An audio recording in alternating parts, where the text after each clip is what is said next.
بص الفرخه كفرخه ما بنطلعش كفرخه دلوقتي خلاص. بنحاول نفصفصها بس تكون بقلاصه عشان ما نظلمش حد.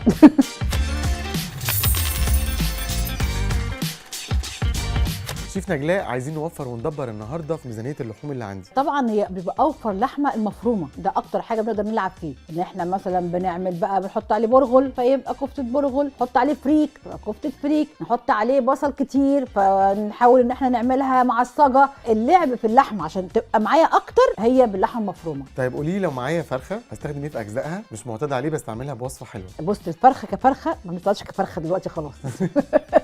بنحاول نفصفصها. مثلا لو انا هاخد الصدور لوحدها هعمل، لو الفرخه كبيره مبقلظه كده بقى نص منها هعمله بانيه، والصدر التاني هفرمه واحط عليه بطاطس كده مبشوره واروح عاملاها ناجتس. تمام كده، ايه صنفين اهو. تعالى بقى على الوراك، هنقطعها الدبابيس لوحدها وبقيه الورك لوحده. ده ممكن يبقى وصفه لوحدها خالص. هنعملها يا اما هنحمر، نعمل فراخ اللي هي محمره المقرمشه زي محلات الشهيره، يا اما هنعملها صينيه بطاطس. ويبقى كده انا ممكن كلت الفرخه على 4 مرات. فتلاقي عندك لو انت جايب 3 فرخات هيكفوك الشهر، وانت بقى ايه يعني زايد بتاكل فراخ كل يوم، بس تكون بقلاصه عشان ما نظلمش حد.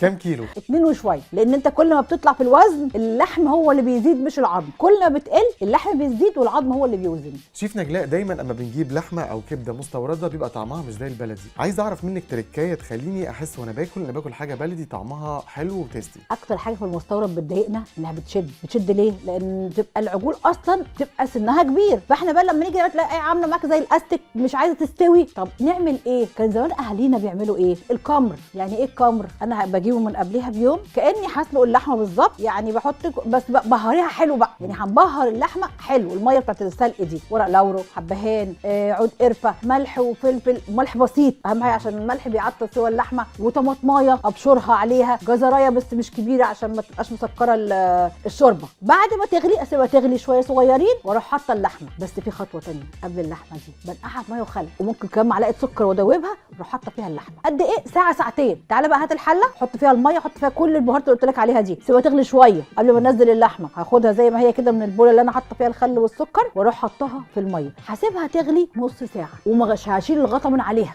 هسيبها مكموره. هو ده بقى الكمر. هسيبها مكموره لغايه تاني يوم. تاني يوم هروح فاتحه عليها تاني ايه النار تاني، اجي بقى مش هتاخد كمان نص ساعه وهتلاقيها بقت زي الفل. طيب بالنسبه للاسماك، في تركايه اكتر بيها السمك لو مثلا عملت كفته سمك؟ طبعا بحط له بقسماط ناعم، دي ابسط حاجه. طب هو انا ينفع اجيب سمك في البيت واخزنه كله كلحوم واستخدمه على طول يوفر ويدبر معايا، ولا السمك ما ينفعش يتخلل هيبقى فسيخ؟ لا عملناه، يعني لسه كنا عاملين السمك في بطرمان اللي هو سمك السردين، ده حلو جدا بيبقى عامل زي، وحطيناه في الحله ببطرمانه، ده بيقعد معاك 3 أسابيع ممكن بس الثلاجه. شيف نجلاء، شكرا ليكي.